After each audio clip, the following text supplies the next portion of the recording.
Welcome to Geek on Film with your host, Robbie Holmes.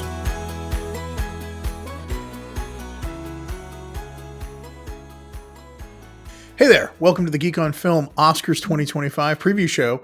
We're zipping it in there at the last minute, but it's happening. I used the Hollywood Reporter link to grab all the details about all the categories. I'll drop that in the show notes so you can see where I pulled it from. And then what I'm going to do is I'm going to give you the category, and then I'm going to give you the options for that category, and I'll give you my choice and what I expect the Academy is going to choose. So we'll start off with visual effects. This includes Alien Romulus, Better Man, Dune Part 2, Kingdom of the Planet of the Apes, and Wicked. My choice for this would be Dune Part 2, Paul Lambert, Stephen James, Rhys, Salcombe, and Gerd Nefzer. And I think that the Academy is probably going to go with Wicked, with Pablo, Helman, Jonathan Fawkner, David Shrink, Shirk, and Paul Corbould. My choice is pretty easy. I think this is one of the most epic films I've ever seen. I can't believe that. So it's really fallen off the radar of so many people who have talked about the Oscars for this entire season. I think Dune Part 2 was fantastic. I think it is created. The joke is that somebody is like, gotten on a ship and gone to the planet, to Arrakis, to just shoot this film. You can't ask for anything more, in my opinion, for visual effects. Wicked is beautiful. It's they've created beautiful things. I think the spoiler here, the way that is all put together, the flying, the sequencing, I think it's just sort of the populist pick. I think the thing that makes me a little sad is Alien Romulus, I feel like could have won this award. I just think the decision to make the digital recreation of an older actor it just didn't work. It wasn't that I hated the experience. I just didn't think it worked very well. I think it was very inconsistent.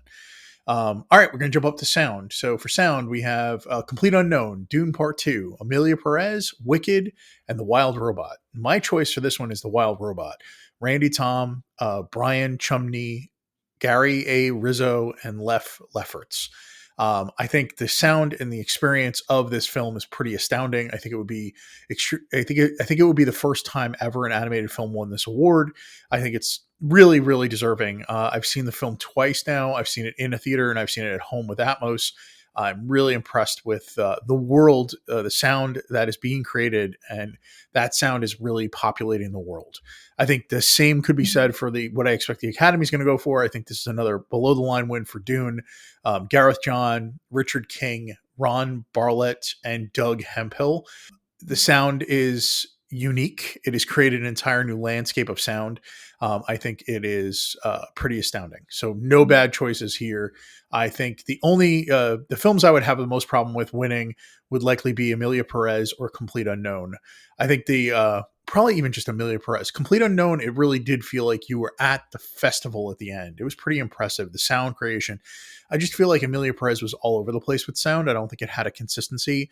I think the environments didn't feel always completely fleshed out. I think it just didn't work for me as well. And Wicked, I mean, the sound is unbelievable. You have this really immersive and spectacled film where the sound is everywhere. So let's jump over to production design. For this, we have The Brutalist, we have Conclave, Dune Part 2, Nosferatu, and Wicked. My choice for this is Dune Part 2. I think the production design by Patrice, Vermette, and the set direction by Shane Vieau are fantastic. I think it is, again, we're getting back to all the things that make this work. This was super close for me with actually The Brutalist. I think it is really hard, it feels like, to explain to someone why architecture is beautiful, and they were able to do that. I think the Academy will likely go for Conclave, with a production design by Suzie Davies and set direction by Cynthia Sleiter. I think recreating the Sistine Chapel, recreating all these interiors of the Vatican, I think, it's really a old school Academy type film. And I think that this is going to resonate with the Academy Award voters. Next up is international film. I'm Still Here, The Girl with the Needle, Emilia Perez, Seed of the Sacred Fig, and Flow. I've seen all of these except for the Seed of the Sacred Fig. I've heard people talk about it a little bit, so I think it's probably not my choice. I believe for this one, I'm going with I'm Still Here from Brazil. I think it was an extremely moving film. It was so competently made. I think the interleaving of like family video to establish and the amount of time we set up getting the family established at the beginning of the movie and utilizing that family footage to keep bringing us back to what's been lost and what's not there. I think the storytelling aspect was really fantastic. I think it is also going to be the Academy choice. I think at one point this was Emilia Perez's to lose, and I think it's been lost. I really think Flo from Latvia would be an amazing choice. The Girl with the Needle is one of the most amazing production design films I've ever seen. It is also one of the darkest and bleakest films I've spent any time with this year. I watched it, and if it was so hard to get through because it was basically like, look how terrible it is to be here in this time as these people.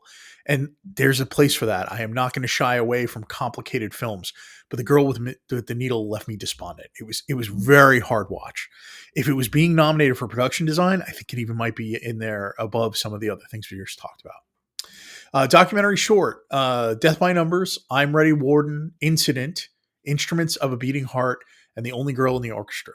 So my choice for this is Incident by Bill Morrison and Jamie Kalven, and I'm hoping that the Academy goes in the same direction. I think it's an extremely unique short film that is using body cam footage and surveillance footage of an incident that happens where a police shooting happens and someone is gunned down in the street. It is unbelievably well done. It is turned into a narrative in a way that I didn't think was possible. I was really moved by it. It's so well done. And it even says at the very beginning, large portions of this have no sound at all because it's security cam footage. And it works. It worked really well. Worked for me. I watched all of these films except for Death by Numbers. I wasn't able to get to it. I think I Am Ready Warden is a pretty interesting talking heads doc that is from a perspective that you don't often hear. Instruments of a Beating Heart I found very moving and very sad. In the end, I think it really lands, but boy, it was a rough one to watch. And Only Girl in the Orchestra was really straightforward, really good, captivating. A woman who is the first chair in the Philharmonic. And it was just really a sweet film. And Molly O'Brien, her niece, is the one who actually is making it with Rhys Remington. Again, not too many bad choices here. Documentary feature, Black Box Diaries, No Other Land, Porcelain War, Soundtrack of a Coup d'etat, and Sugarcane.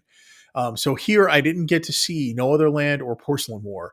I should have probably prioritized them at Middleburg, but the buzz was beginning to happen and I didn't get there. Of the ones I saw, I will say Black Box Diaries is my choice. Shiro Ito, Eric Niara, and Hana Aquavan. This film is it's a documentary of a woman who is trying to get acknowledgement and to bring a case against of her rape that happened. She happens to be a journalist. So much of the footage, so much of the story is being told from her perspective. It's really astounding.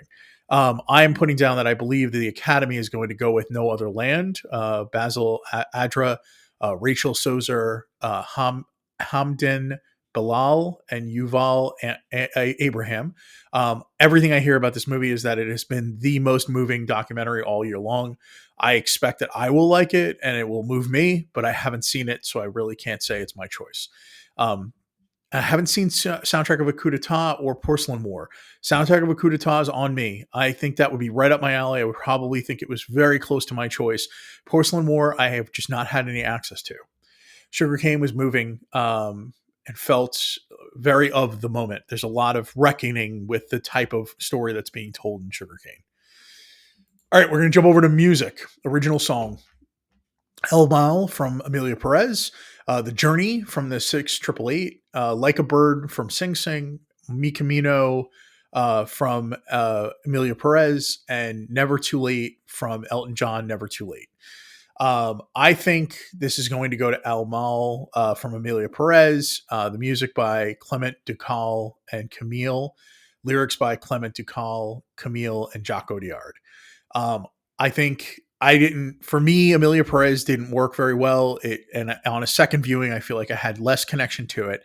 It's created a lot of stir. There's a lot going on in this ecosystem around Emilia Perez, around the star, around Jacques Audiard and his comments.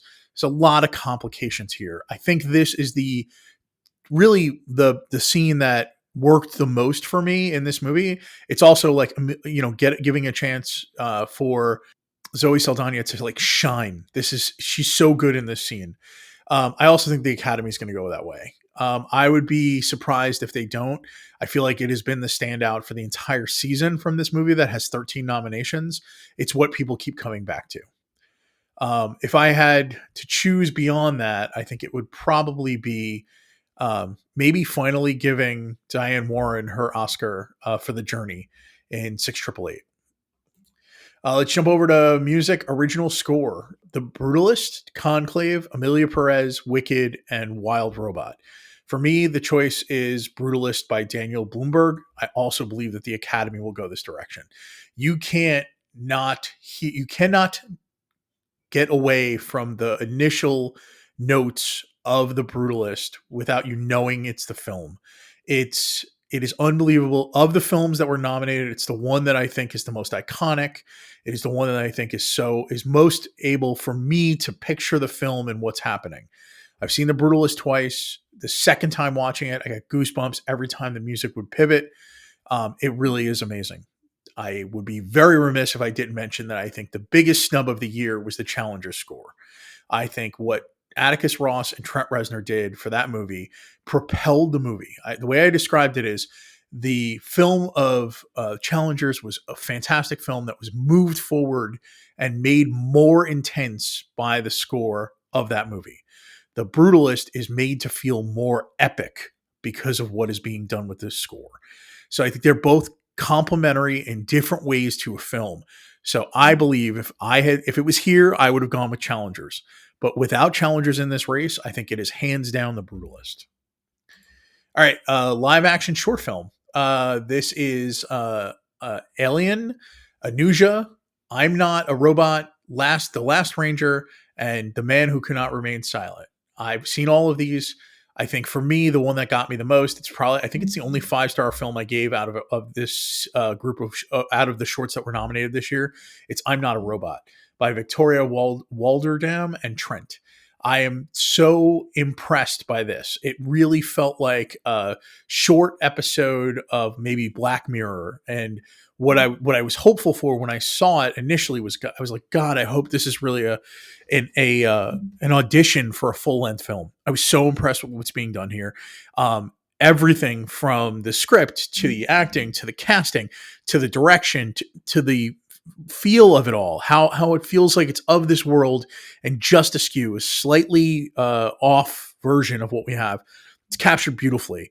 And then I listened to an interview and I'm so excited to hear that they've gotten funding to make this into a full-length film. So it did exactly what I was hoping it would do, and it triggered for me. They got the output that I was looking for. So I can't wait to see what this becomes. I think the Academy is going to go with Alien. Alien it's separated as 2 words, by Sam Cutler Kreutz and David Cutler Kreutz. I was really moved by this. It was very propulsive. It's very scary. It's extremely intense. And I think it similarly could also go to The Man Who Could Not Remain Silent. It's much more cinema shot as opposed to like Alien, which feels like it's a thriller. A Man Who Could Not Remain Silent feels like a drama. It feels like very thrillery and very uncomfortable, but more almost like painterly and more old school film. Whereas Alien feels like it almost could have been an episode of a television show. It's so propulsive in the way that it's shot, the choices of where the cameras are. It's much more dynamic. I think that's why it resonated with me even more than The Man Who Could Not Remain Silent. So let's jump over to makeup and hairstyling. A Different Man, Amelia Perez, Nosferatu, The Substance, and Wicked. For me, and for my anticipated Academy choice, I am going with The Substance. Pierre Olivier Persin, Stephanie Goulian, Marilyn Scarcelli. I think what they were able to accomplish in this movie is astounding. It is what makes this movie work. It is not what makes this movie special. It is the icing on the cake. It is without the visuals being where they are from the makeup and hairstyling and what they're able to pull off. I don't think this movie works. I think it is brought to its gross and ultimate conclusion by the work that is being done by these people. This movie is unbelievable. I will probably think of it for a very long time. And I'm even going with it over my beloved Nosferatu, which was my second favorite film of the year. I think Nosferatu's makeup and hairstyling is unbelievable. I think the choices that went into what's going on there, I've listened to interviews with the folks that were doing this. It is unreal. But I do think the substance is probably going to get the nod tonight. And I think it is the film I will think about the most when it comes to this category for the next year. All right, we're going to jump over to film editing. Anora, The Brutalist, Conclave, Emilia Perez, and Wicked. I'm going to go with Anora with Sean Baker as the editor. I am all in the Anora Hive. It's my favorite film of the year. I could not be more behind this movie. I loved what it was doing. I love the story it was told. I feel like Sean Baker has been elevating as a creator. I feel like this is sort of it's a culmination of everything he's learned and done and his life experiences up to this point. You can feel a narrative here, and the editing is part of that. As the person who wrote it, as the person who edited it, you now have his stamp across this. This is like auteur on top of auteur. It's not even just sitting in the room with the editor. It is being the editor. I think what he pulls off in this movie, how these sequences are staged and then how they're edited together. I think the fight sequence that happens at the mansion out in Breezy Point is unbelievable. I think it's just so well shot, in my opinion. I think the Academy is going to go with The Brutalist. It also could go Conclave. To be honest, this is really up in the air for me, but I'm going to say it's The Brutalist. David Gencasso. I love The Brutalist. I think even at 3 hours and 20 minutes, people are going to make jokes. It needed more editing. I think the movie is edited perfectly. I think the interleaving of the score and the visuals is done to almost perfection. I think it is not as taut, in my opinion, as Anora. I think also we could look at Conclave for its taut nature, that ability to carve a scene on a dime based on what the editor is doing, right? The final edit is the person who tells the story, and you can feel it in The Brutalist. All right, let's jump up to costume design. Complete Unknown, Conclave, Gladiator 2, Nosferatu, and Wicked. My choice here is Nosferatu. Linda Muir is unbelievable. I listened to her talk about how they got to the costumes. It feels like you stepped into this movie. It is so all-encompassing, so overwhelming, and a big part of that is the costumes. Everything everybody is wearing is part of the choices being made by actors. I listened to an interview with the costume designer talking about how the costumes were affecting the actors. Aaron Taylor Johnson chose to wear a girdle underneath of what he was wearing because that would have been what a man of his era and stature would have worn. And I think what Lily Rose Depp is doing and is able to pull off in the costumes that she's in without making major changes to the style and the actual materials and the boning of what she's wearing underneath, it adds so much subtlety to the movie. I think the Academy may go with Wicked. Paul Tazwell. I think there's a lot here in Wicked that is. There's so many costumes. There's so much going on. I think it's Roger Ebert used to say the best of something in the Academy Awards could be the most of something. So I think it could go down between Wicked or Conclave. I think, but I'm going with Wicked. I think that's going to be the Academy choice. My choice would be Nosferatu in this. Let's jump over to cinematography. The Brutalist, Dune Part 2, Emilia Perez, Maria, and Nosferatu. For me, I think there's a big snub here. I think we're missing out on challengers. I think there's a bunch of other films that are also shortlisted.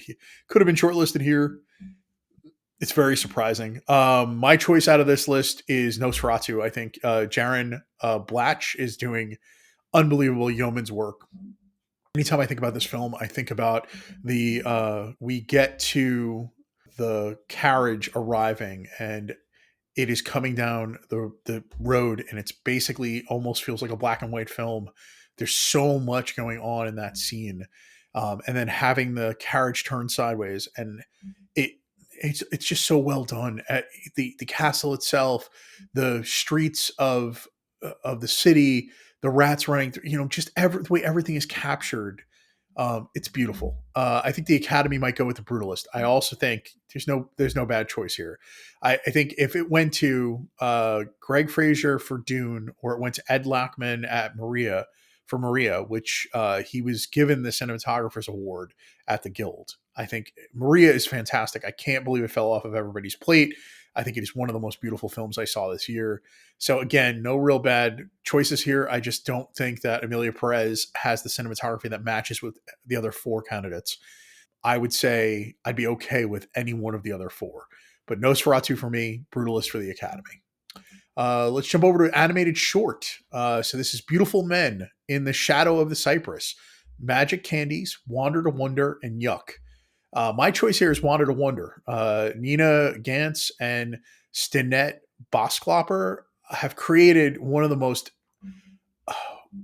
weird and strange and complete stories that it's one of the most confounding things. I watched it and I was like, I can't believe what I'm seeing. It is the story of characters on a show that are trapped inside of the world, and they're populated by tiny actors. So the people in the television show are the size they would have to be in the TV. And they've been left after the show's been canceled and the person who was making it died, I believe. It was so confounding and challenging at every step of the way. I loved it. I thought it was so cool. I think the anticipated Academy choice for me is In the Shadow of the Cypress, Shirin Sohani, Hossein Molemi. This one didn't resonate for me, but I hear a lot of people saying that this is the choice that they think it's going to be going. I could see it being, it's very beautiful. It's painterly. It feels like they're going for high art as opposed to something that is approachable in storytelling, visual metaphors that are happening here. I liked the Beautiful Men a lot. I thought it was really good. I haven't gotten to see Magic Candies. It is unavailable. And Yuck is adorable. If it went to Yuck, I would not be surprised. It's so cute the way it's handled. Kids who are basically are finding their path to being attracted to someone else. And the visual cue that they want to kiss someone is that their lips turn pink. It's really adorable. All right, we're going to jump over to animated feature film. Flow, Inside Out 2, Memoir of a Snail, Wallace and Gromit, Vengeance Most Foul, The Wild Robot. For me, I think Flow is the movie of this five that I would go out on a limb for. Gintis Zilbaladis, Matisse Kaza, Ron Dines, Gregory Zalkman. This movie is unbelievable. It is the submission from Latvia for international. It's been nominated for both animated and international film. I think what we end up with here is one of the most beautiful, painterly, unique animated films I've ever seen. It's all built and created using open source software, which is kind of amazing.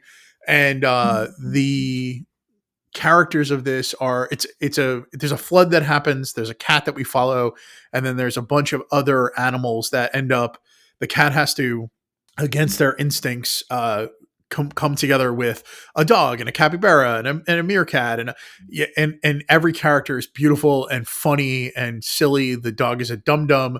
He's like a big golden retriever that is just like a perfect version of a golden retriever. The cat is the perfect version of a skeptical black cat. Like it's just so beautiful. I loved it. I could not stop smiling. I saw this at Middleburg Film Festival. It has stuck with me all the way since then. I was able to see all five of these. I think Wild Robot is amazing, and I think that's where the Academy is going to go. So Chris Sanders and Jeff Herman. I would not be surprised if it went to Inside Out 2, but I think The Wild Robot has gotten enough momentum. Memoir of a Snail was beautiful. What an amazing looking film. It was a little depressing and a little rough. Probably second in the despondency race this year for The Girl with the Needle. And Wallace and Gromit, Vengeance Most Foul is probably one of the first Wallace and Gromit films I've seen. And it was really fun. Such a fun movie. I just don't think it is better than Flow or Wild Robot. All right, we're up to writing original screenplay. Anora, Brutalist, A Real Pain, September 5th. And The Substance. For me, I am Anora hived, so I'm going with Anora, written by Sean Baker. I think this is one of the most unique scripts I've seen in a long time. I think it is breaking norms and conventions. It feels like you're going in one direction and then it goes in another, but in a smooth and creative way. Never feels like you're taking a left turn into something that doesn't make sense. The characters are super fleshed out. You know exactly what's going on at all times. And for a movie as propulsive and fast as this is moving, it's really impressive. I think the Academy is going to go with a real pain. I think Jesse Eisenberg created a fantastic script here. It's so moving and vulnerable.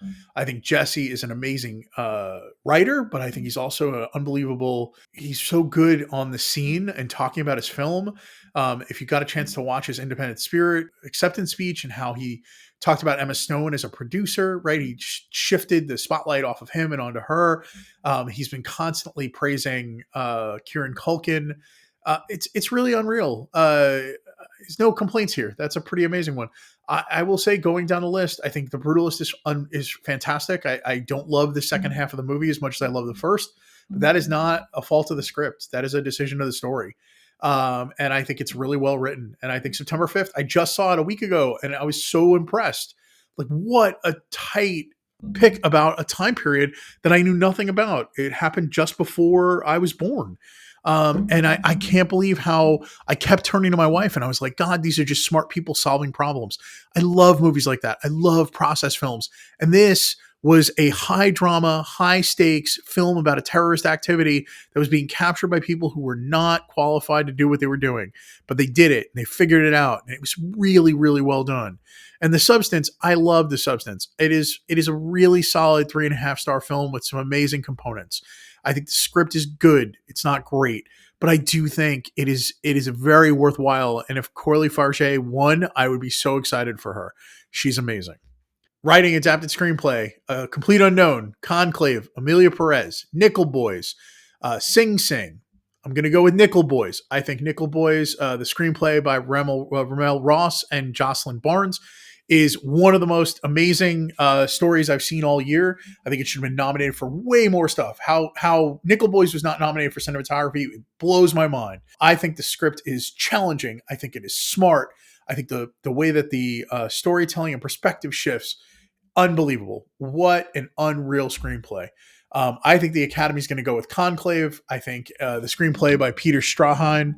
I think it is a airport novel that people read a lot and could see this being turned into a movie.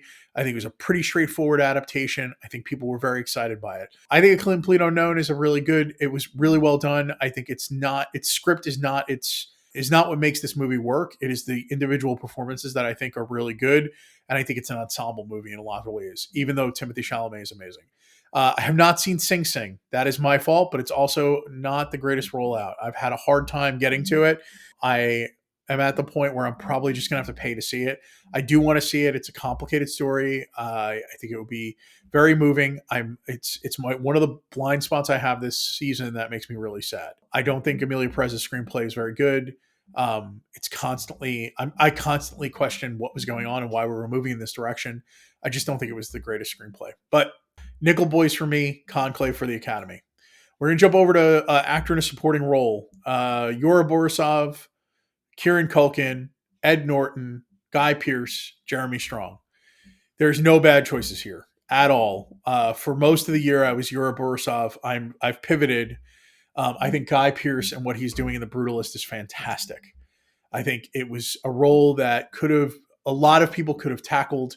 I don't know that anyone would have been as good at it as he is. And I feel like that's the kind of thing that so much of the movie hinges on.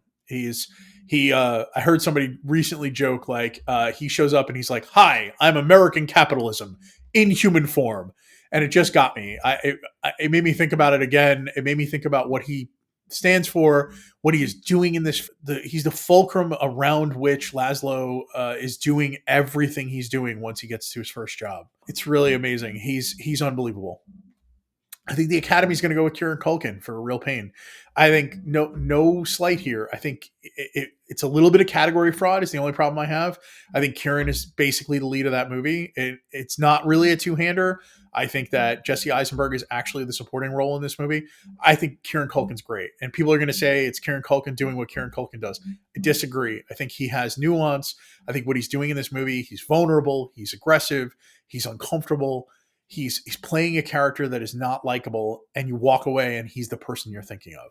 So no complaints at all. I think Jeremy Strong is a really close second contender for me. I think what he did in The Apprentice is unbelievable. Yura Borisov is the fulcrum of the care and feeling and empathy of that movie of Anora. And I think Ed Norton plays one of the most amazing characters he's ever gotten to play. I think he's so good as this. He's vulnerable. He's open. He's an empathy machine, and you can't ask for more.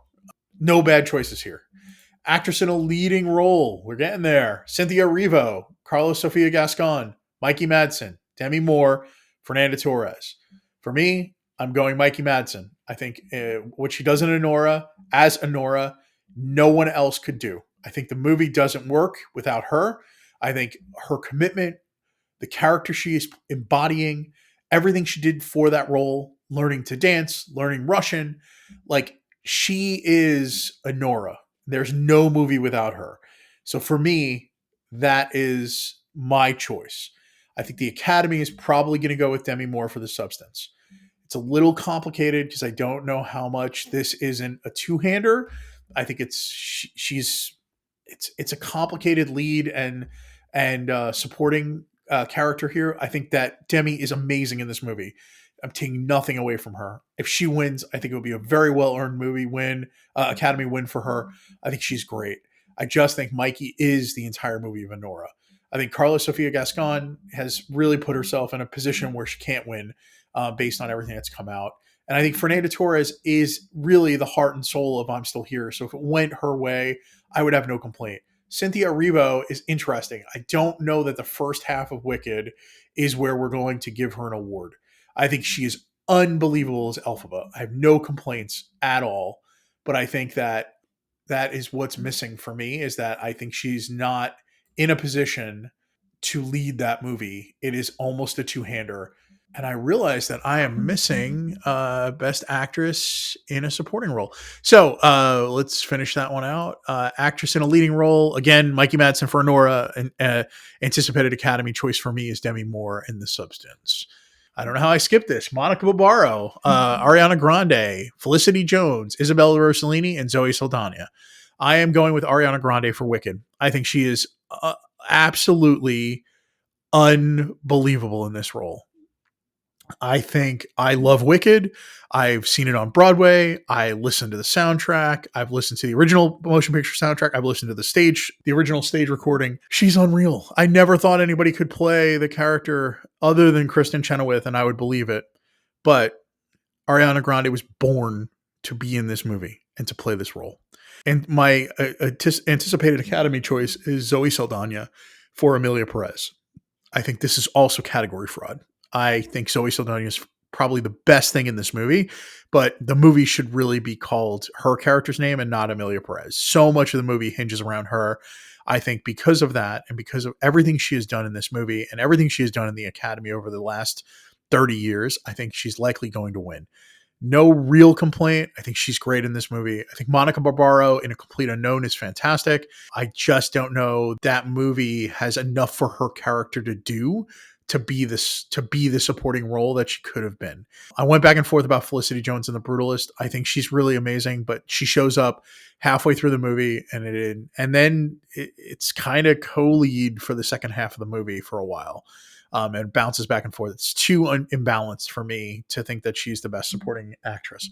Isabella Rossellini in Conclave has a very limited amount of time on the screen. What she is a perfect foil to the super masculine priests and cardinals. And she is this rock and voice that is not supposed to speak in the room and is. I think she's fantastic. I don't know that I would say it was the best supporting role of the year. Jumping up to actor in a leading role, Adrian Brody, Timothée Chalamet, Coleman Domingo, Ralph Fiennes, Sebastian Stan. I am going with Adrian Brody in The Brutalist. I think the Academy will also recognize him. I think I've not seen Sing Sing. I hear nothing but amazing things. I think Coleman Domingo is probably one of the finest actors working today. I would not be surprised if he got it. Ralph Fiennes is great in Conclave, but it is such an ensemble movie. It's close that he is the lead in this movie, but I don't think that I would say that he has the same impact on the film that Adrian Brody has on the Brutalist. Sebastian Stan in The Apprentice is so unbelievable. He has had such a good year between this and A Different Man.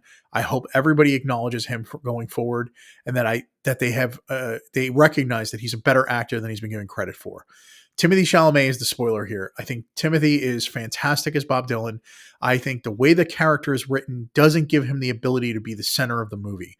The whole idea with A Complete Unknown, it feels like to me, is that the writer, the director, and the person who titled this movie are trying to tell us that you're not going to know much more about Bob Dylan than you did when you walked in. That is a hard road to hoe for a Best Actor nomination. Okay, up to Best Director. Jacques Audiard for Amelia Perez, Sean Baker for Nora, Brady Corbet for The Brutalist, Carly Farge for The Substance, and James Mangold for A Complete Unknown. Sean Baker, Nora, all the way. I think what he directs here, what he creates here, is the type of film that we're going to be referencing for a very long time. It feels like the best of old school, new school cinema. This could have been a movie that was made by Francis Ford Coppola in his heyday, or could have been one of Scorsese's films, and that is saying a lot. I really loved Nora. I think Sean Baker's directing here was unbelievable. No complaints. I think the Academy is likely going to go for Brady Corbet and The Brutalist. I think that movie is unreal. I think what he is able to accomplish with the amount of money he spent is a story in and of itself. I think Jacques Audiard is probably the least.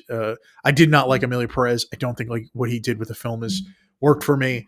So I'm going to just step away from that. I think Carly Farge, if she was to win this, would be probably the upset of the night, but I also think it would be make me maybe the happiest. I think what she pulls off in The Substance as the writer-director combo here, as what she is unreal. I don't know that anybody else has the vision to do the film that she made, and I think that is the epitome of an auteur. James Mangold is a really good director who can direct almost anything. I don't feel his fingerprints on this movie, except for maybe leaving space for Edward Norton to have the role that he has. He was really amazing, and I think that little bit of space that was left for that actor to have that role is why James Mangold is here. All right, we're going to jump over to the big one. Best Picture: Anora, The Brutalist, A Complete Unknown, Conclave, Dune Part 2, Amelia Perez, I'm Still Here, Nickel Boys, The Substance, and Wicked. My choice for this is, of course, Anora. It's my favorite film of the year. I could go nowhere else. Alex Coco, Samantha Kwan, Sean Baker, producers. I'm also saying the Academy is going to go in the same direction. I think we have a much more modern Academy. I think the ranked choice voting is going to go Anora's way. I think Anora is probably an awful lot of people's number 2s and number 3s. I think it has been in the zeitgeist for a long time. It has worked. It is unbelievable. And I'm so hopeful that Sean and company walk away with this award. I think it would be a huge win for independent cinema. I think if it went to The Brutalist, it would be the same. I think recognizing the films that these two directors have made this year that are out there and that are new, Nickel Boys, another, Substance, another. These films getting nominated for Best Picture are such a recognition of what film is becoming. I think I'm Still Here getting a nod is unreal. I think there's nowadays like 1 to 2 slots being held for an international film. I'm Still Here was unbelievable. I think it is one of the most unique ways to frame such a biographical movie. It felt like a dramatic film from the very beginning. It felt like somebody was writing fiction. That's how well the movie was held together. It's really fantastic. This is it for me. That's Anora is my last choice on almost every one of these. I think the Academy is going to go the same way. I'm really hopeful. Thank you so much for listening. I am very happy to be a part of your Oscar experience, and I'm really hopeful that this helped you make some choices, even if it made you choose to watch films that you hadn't seen yet. I love cinema. I'm really enjoying the podcast that I'm a part of. I'm really excited to be a part of the community of podcasters and critics that I've been connecting with. Thank you so much for sticking around. Please rate and review this podcast wherever you're getting it. It will be really helpful to me. Geekonfilm.com is where you can find all the social media links for the podcast. I'm Robbie the Geek everywhere. And please reach out. Send me a note. Tell me what you'd like to hear, what you don't like to hear. Argue with me about my picks. I'm really happy to chat about it. I look forward to getting back to individual episodes, but I also think I might have to do a recap of 2024, a quick rundown of maybe my top 10 or top 25 films of the year. You might be surprised. Thank you so much. Talk to you soon. This has been Robbie. Have a great day. Bye. This has been a Geek on Film podcast. Thanks for joining us. See you next time.